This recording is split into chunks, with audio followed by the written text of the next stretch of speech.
lamun hayang ka Mekah Mekahna dideukeutkeun lamun urang hayang bubuahan anu eueuh ku Allah diayakeun lamun urang hayang ulah kahujanan hujan nyingkap lamun urang hayang lempang di luhur cai jadi teas deuk kumaha coba hayu urang hayang ka luhur gunungna dideukeutkeun urang ngalengkat crek jadi di luhur maha kawasa Allah kos kitulah karomah geus dan lain-lain sebagainya sakumaha Allah mere emang kos kitu wali teh man uyida bil karamah haju urang hayang tah hayang dibere karomah moal jadi wali salilana jawali manu dibere karomah teh embungeun ka karomah ai urang mah muasaan karomah urang mah muasaan karomah puasaan 7 poe coba geus ya ciduhkeun coba ka arah Sarwiti coba ge lamun teu nuturkeun wirid kan kurang il qala Yusuf li abi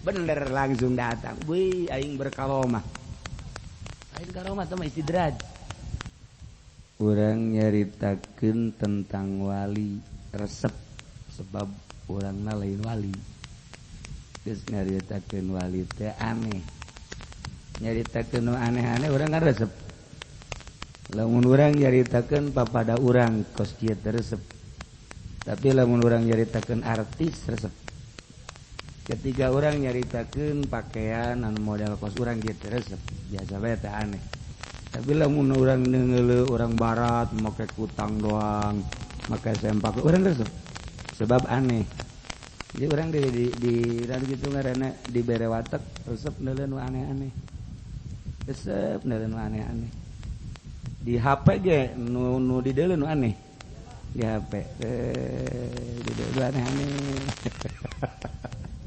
yang jelema blon teh gitu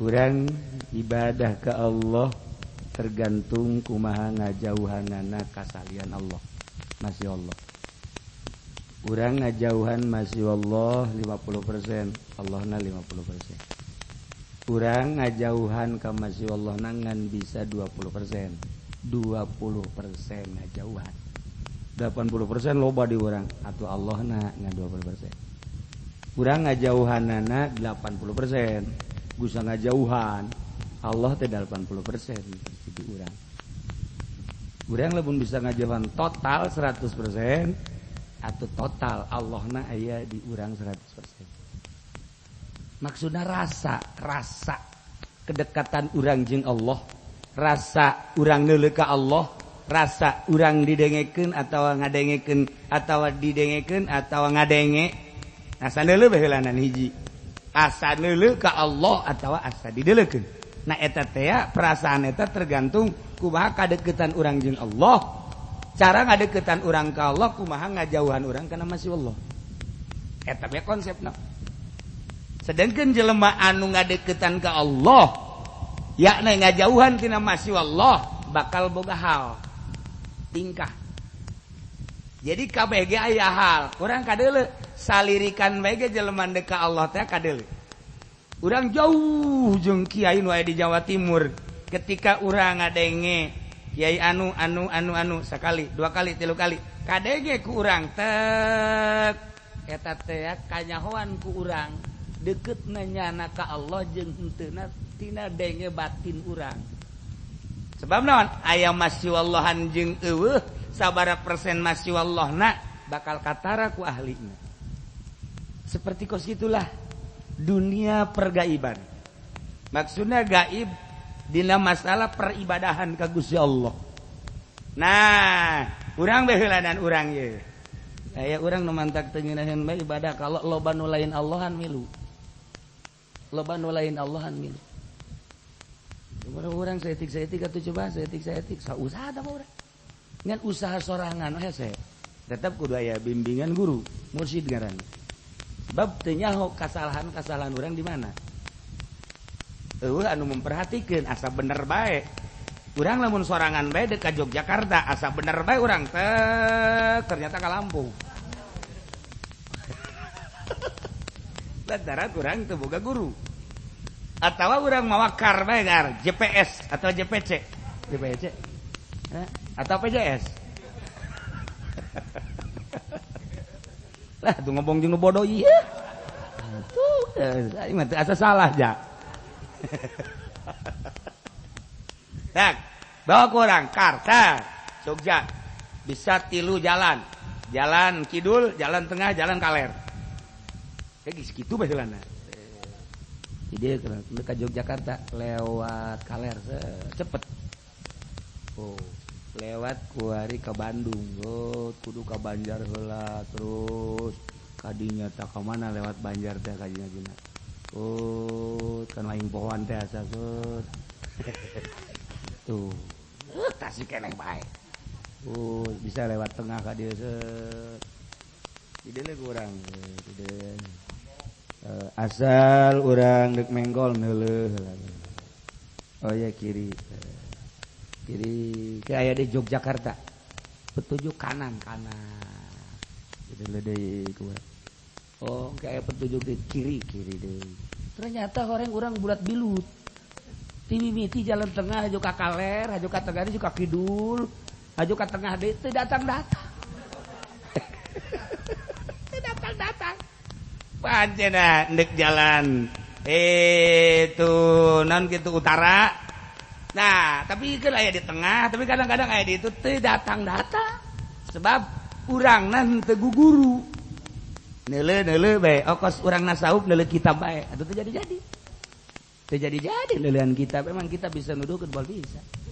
Kita bantu mangsa kadar metode doang. Praktek apa kudu urang di mana mimitina.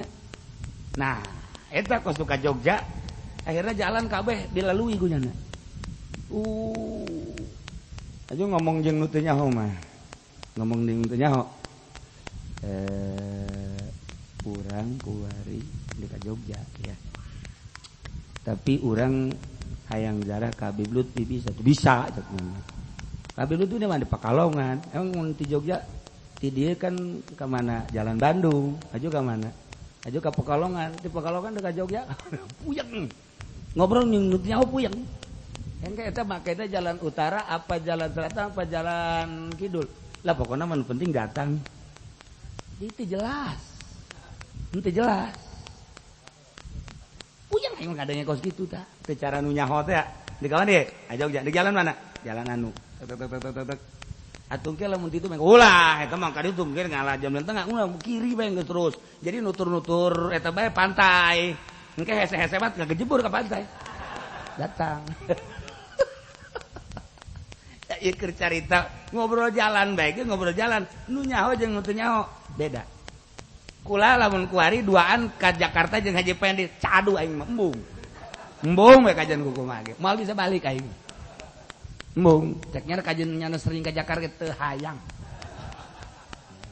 Sebab nu geus-geus aing nyasap melulu. Ngan ngomong doang. Teu nyaho masalahna. Ieu komo ka Allah. Komo ka Allah kudu ditungtun. Di mana mimitina deuk kumaha? Cara ngaleungitkeun karesep dunia teh kumaha? Kan aya petunjuk. Nah, mun zikir na kumaha, mun tafakur kumaha, nuri dia riyadhah kumaha dalam 1 hari 1 malam atau 1 minggu kudu bae urang kholwat. Di kholwat cara kholwat kumaha? Nggih. Atupan eta urang kholwat bae teh nyaho lebah. Teh nyaho lebah urang. Aya kholwat urang mah jeung nu ngora. Ka mana Ki Fudoli nuju kholwat? Di Cipanas. Manya kholwat di Cipanas. Embung kapanggih jeung sasaha cenah. Ku anak teh embung kapanggih. Ku orang keur kholwat jeung nu ngora. Aya untuk 1 hari 1 malam jam berapa? Teu bisa urang saminggu sakali usahakeun kholwat. Ulah kajauhan ku batur mah nya kholwat bebeja. Punten nya abdi bade kholwat. Lalingsem. Jadi ka Allah teh make bebeja. Aya deui aya nu merek kula pernah zarah ka sababaraha kiai lah. Aya di hareupna ieu teh Baitul Kholwat. Ambo budak ku haram. Di Bogor aya kamar kholwat. Make di merek kada tuh urusan nyana. kok urang masih kudu nyaho bawanya na holwat tah eta teu beres eta aya di Bogor aya kula zarah kadinya di kamar tamu teh aya kamar holwat masyaallah itu di Jawa Tengah aya ulah jauh-jauh di Bogor tah pernah salah atau bebeja punten moal tiasa ngarencangan abdi bade holwat ya Allah atuh kula isuk sih mah gedek jima ge bebeja sana dek holwat ka Gusti hampura abdi dek jima heula teu kuat teh rada singseren tolol teh coba nu rahasia gitu tuh kudu bebeja urusanna urang jeung Allah menghindarna kumaha urang cara-cara urang bae menghindarna kumaha nu kudu urang menghindar tapi tanpa nyolok mata herang-herang nah eta mah urang bae nu ngatur tek nah guys sejauh mana ngajauhan urang masih Allah Allah makin dekat tapi tujuannya ke Allah lain endek ngajauhan masih Allah tapi urang teh menghindar tina udagan kolektor lain gimana masih Allah teh dekat Allah lain sia masuk kaju kos kotok endogan nyanan udahem nyanan udag yeah. Mulai tek tapakuran ieu nu ngaganggu teh horeng motor masyaallah kari aya bae dina hate motor teh nah kumaha carana supaya urang ulah resep kana motor kaganggu aing ku motor ya. Jadi dua perkara ya untuk supaya ulah resep kana motor hiji total dijual atau dijual dieuweuhkeun teh motor supaya ulah kebayang-bayang atau ganti ku nu leuwih bagus ngagedean ya penyakit iyalah cara ngaranna riyadhah ngajar nafsu di jerona aya mujahadah merangan nafsu mulai urang teu nyahoan batur urang deuk Allah lalaunan ternyata ngageser ieu hese kan ngageserkeun ka resep urang tina kurang resep ka akhirat jadi resep tina resep kana dunia jadi teu pati resep tah ngageserkeun eta nu hese ngageserkeun soal teu bisa maca jadi bisa kecil ngageserkeun tina teu bisa rukun wudu jadi bisa babari ngageserkeun tentang tatadina teu bisa maca tafsir jadi bisa babari tatadina teu bisa maca Fathul Muin jadi bisa kecil tama urusanana bergeser tidak bodoh jadi pinter eta mah babari zahir keneh nu hese ngageserkeun teu pati resep kana dunia jadi teu pati resep kabeh itu total teu resepnya eta nu hese ngageserkeun eta aing ngageserkeun tina bodoh jadi pinter maka ditulah di dunia tatadina mah keur jadi santri mah lumayan jadi tasawufnya na barang jadi kiai masyaallah boh barang kapake mah komo baheula mah supina supi asli keluar jadi supi sapi ieu kan teh beres tah jadi urang barang jadi kiai teh lain ngadeukeutan ka Allah lain ngajauhan lantaran beuki cinta kana dunia ieu nu hese. Gerak mulai diusahakeun makin kurang diusahakeun urang teh ngajauhan tina dunia bakal daratan ka urang sebab cobaan bener henteu sia tersepna kana dunia mulai naon bae aya ayo sia cak aing neuleukeun ban ka sia aing mere rasa bahwa sia dideuleukeun ayo leungeun urang ka mana nyekelna ka emang teu dileukeun ayo sia ku aing dikiriman bener henteu sia ngajauhan bener sia menikmati dunia ai anu bebejah henteu menikmati dunia-dunia na eueuh mah aing geus teu kudu hese capek tapi ieu mah duniana aya deuk make naon bae aya sia deuk hayang naon bae aya sia sia menikmati apa henteu aing neuleukeun ka sia bener henteu sia deuk aingna munafik henteu ambo lain babari teh kos itu iyalah nu ngaran mujahadah tapi orang terus bete mundur siap terus datanglah orang mungkin ngageser nu tadina gedean cinta dunia kuari lalaunan jadi gedean ke akhirat geus aturan urusanna akhirat teu pernah neuleuh kana urusan dunia saya tiket teu pernah mentolelir makin mantap sebab geus dibere rasa ku Gusti Allah taekeun tak 70% kuari ngaleungitkeun cinta duniana makin ditambah ku Allah rasa deukeut urang ka Allah urang kan rasa deukeut ka Allah teh nikmat hese jata ta caritakeun ngeunaheun deukeut jeung Allah ngan nikmat nah mantak di dieu tah li anna ziyadatal qurba takunu ziyadatal fana lantaran tambah deket nak ka Gusti Allah rasa eta teh tambah deket nak perasaan orang ka Allah eta teh tambah fana rusak orang terhadap pandangan dunia geus bae eueuh bae urang teh soal-soal dunia mah eueuh dina hate hiji bae Allah makin ngageser 80% ngageser tak urang teh total ka Allah eueuh tempat di hate soal dunia moal selempang jelema eta kangeunahan ibadahna geus nikmat jasa pasti jasa nah mantap fal wali wal fani wali teh anu fana rusak dina tingkahna soal keduniaan eueuh sebab naon wal baqi fi musyahadal haq anu baqina nyana neuleuh ka Allah jadi dina tingkah-tingkah segala rupana fana geus moal katuturkeun ku urang lantaran nyana keur fana kadang nyana make pakaianana keur carita pakaian di luar kebiasaan kadang ngomong di luar kebiasaan kadang bertingkah berpegawaian dan lain sebagainya di luar kebiasaan geus di luar kebiasaan manusia biasa sebab keur fana batur hudang nyana hees batur hees nyana hudang kos urang guari urang kan hudang aya keneh nu hees eta wali aya urang teh tukang nu rada heuai-heuai saeutik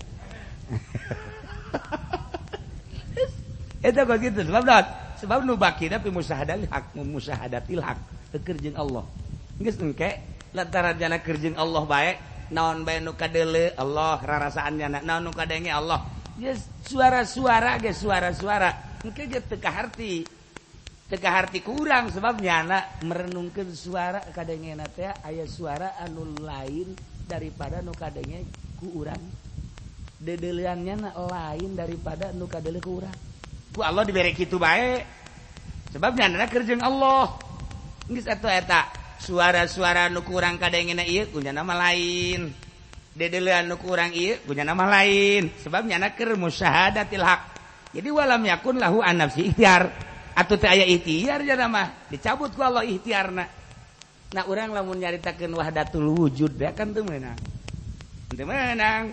urang lamun maca-maca kitab aya dina wahdatul wujud hese teu meunang urang nyaritakeun hikam di jerona aya wahdatul wujud teu meunang pelajaran wahdatul wujud teu meunang sebab urang teh makhluk Allah mah kan khaliq sedangkeun makhluk jeung khaliq eta mukhalafah lil hawadis lamun urang nyaritakeun kos kitu bae tah kos kitu bae urang handap bae pasti kudu melewati ka dieu ngan teu meunang digelar ya sebab eta mah kana perasaan di dieu lah hesena geus selanan kajeun sakadar perbedaan bae kasih kadu melewati eta nu mantak jelema dibunuh kajeun kumaha halaj bunuh di urang kitu di Jawa teh sa Siti Jenab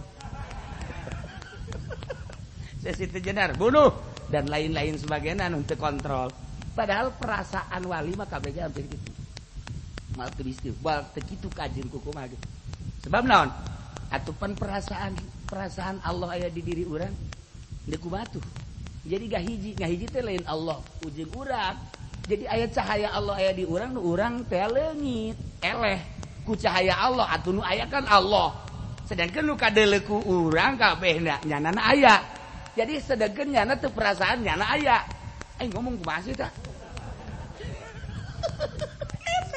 jadi tah jadi perasaan wahdatul wujud bah perasaan teu meunang dijabarkeun ngan kabeh ge pasti kos kitu urang lamun nyaritakeun tentang ajaran wahdatul wujud bencit teu meunang sasaha ge sebab eta teh kaluar tina mukhalafah lil hawadis tapi lamun urang diangkat ku Allah melewati eta deuk kumaha tuh ji atuh deuk kumaha aja cahaya Allah teh ka urang nyorot sehingga eleh urang teh asa eueuh nu aya Allah berarti kan anal haq deuk kumaha tuh anallah eta kan eta mah bahasa-bahasa ti Gusti Allah ka jelema anu pilihan Allah ketika urang nyaritakeun tentang wahdatul wujud teu meunang nah ieu nu hesena sebab cahaya nur ilahi ka urang nyorot urang mutlak aya di dina cahaya Allah sedangkan urang fana teu boga perasaan urang aya urang lah kadeulina aya ku batur padahal nyana boga perasaan eueuh nu aya nangan Allah mun dijabarkeun wahdatul wujud teh ngan teu meunang ta urang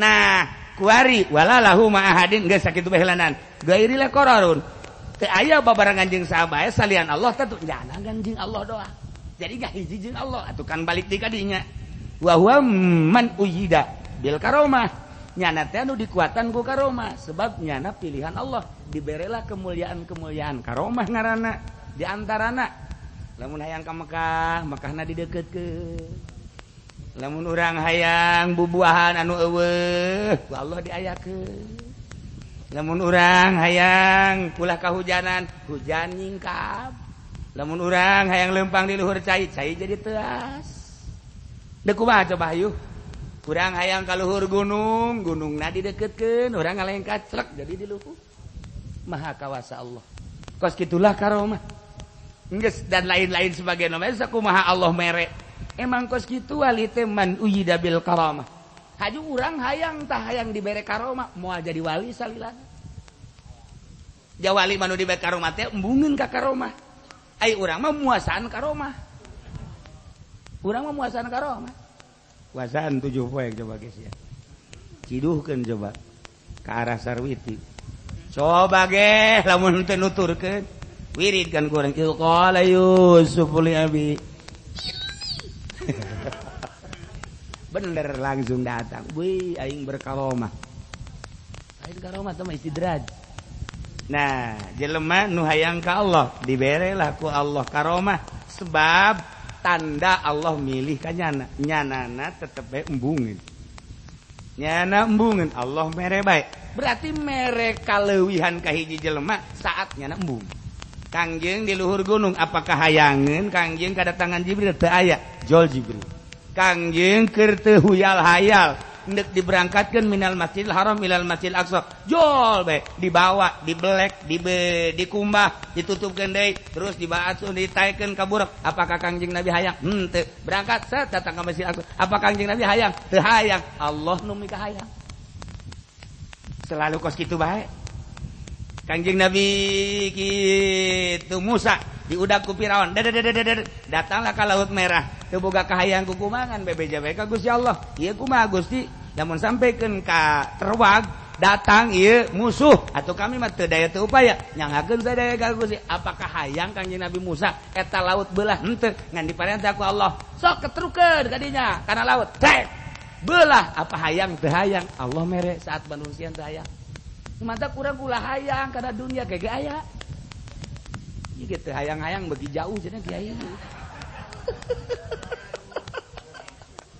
lantak lamun jelema deuleu ka waliullah mal kaharti cenah ulah resep dunia sakelilingna Syekh Baula Hasanuddin Sugih Imam Syafi'i Sugih dan lain-lain sebagainya neuleu urang zahirna bae cilaka urang cilaka sebab hati nama tersebut karena dunia kabeh jelema ahli Allah memual aya bae nu resep kana dunia nah urang ayeuna komol haju sinis bileh ngomong-ngomong bae segala wali segala ulah resep kana dunia ternyata nyana naik mobil bagus sinis urang nyana nu bakal kahantemna ku Gusti Allah sebab naon atuh teh wali aing atuh kumaha aing bae ka Gusti Allah sia neuleu zahirna bae ngajegjes nyana elmuna hancur-hancuran sehingga ada jeung wali mah bahaya gede tapakuran heula ke kubaya aing teh nya nu salah bahayana ka nyana man azali walian faqad azantuhu bil harb sia di sembarangan ka wali aing siana ku aing sepak ku aing cak Gusti Allah teu mangfaat ilmuna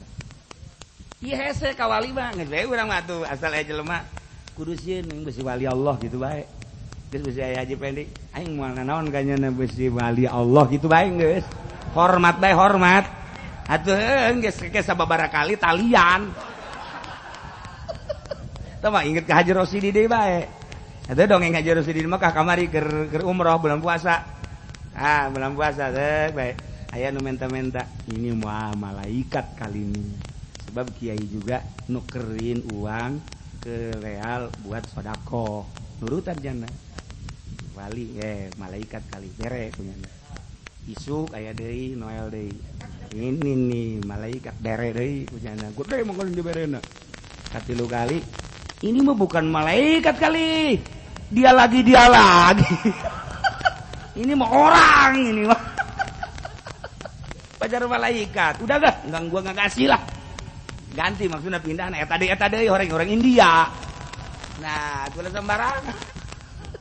Nah iya ge Gusti Wali Haji Pendi hormat sekali, Gusti 2 kali hormat 3 kali. Goblok bener ieu mah ya.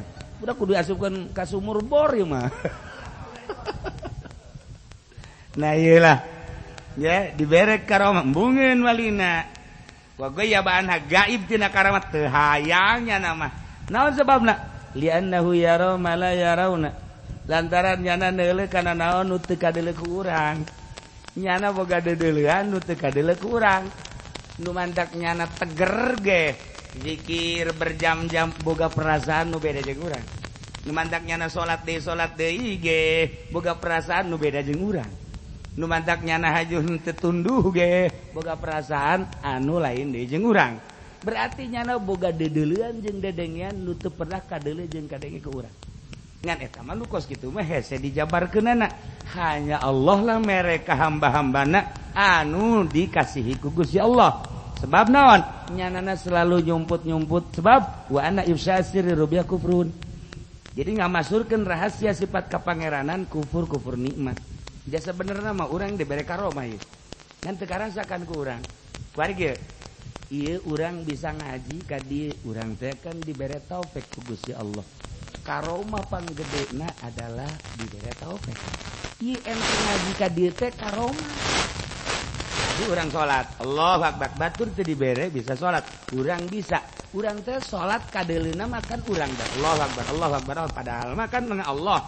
Eta teh urang teh lain urang ayat urang teh ayat lain urang ayat Allah keur aqimus shalah cak Allah dirikeun kumaha salat urang teh ngalaksanakeun salat eta kan ayat berarti urang teh keur jadi ayat Allah masyaallah karim dibuktikan ku Gusti Allah aqimus shalah teh amrun perintah lil wujub urang keur ngalaksanakeun wajibna salat atas perintah Allah ayatna aqimus shalah urang ngalaksanakeun pan lain urang lamun lain dibere karomah urang mal bisa ja buktina tatangga urang nu gagah henteu dibere karomah ku Gusti Allah teu daekeun salat geus urang ulah hese-hese neangan karomah urang bisa salat eta karomah panggede-gedena mantak keluar ti masjid aing boga karomah dah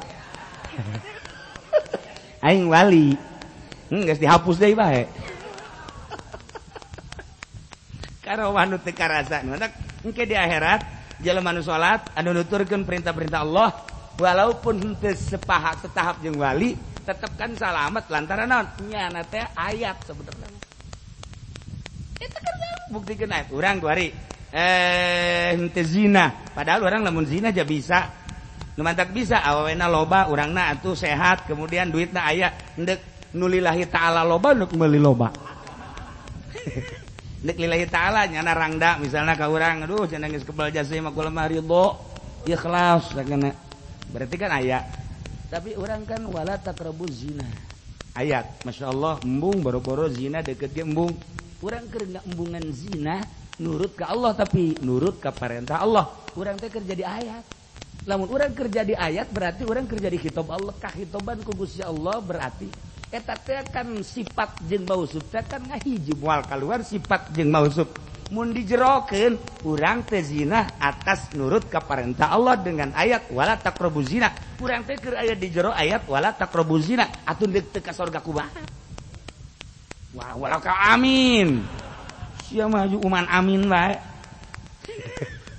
kaya teh emang teh urang hayang nyaho karomah teh takos kitu teh daek salat urang salat karomah sebab sesuai jeung taufik Allah.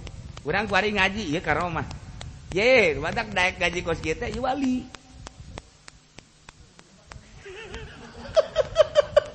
Jadi kudu percaya pertanyaan ini lagi bingung aing bener apa lain wali.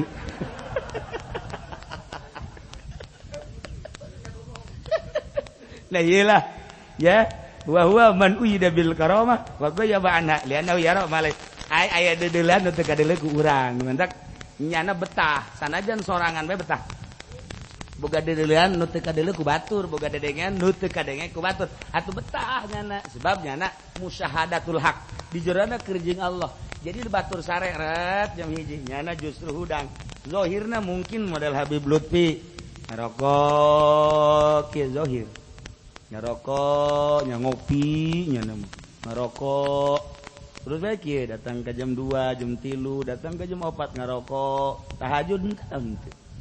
Nah, tapi di jerona horenganan keur musyahadah jeung Allah. Kadang jelema nu salat mah pikiranna ka kaler ka kidul tapi nyana keur musyahadah jeung Allah. Tah, mantap beusi ke di pondok haji pendek keur ngarokok, ngopi, ngarokok, maning digejeburkeun ceuk ulah mah. Ieu keur cerita tahapan-tahapan jelema berbeda ulah suudzon.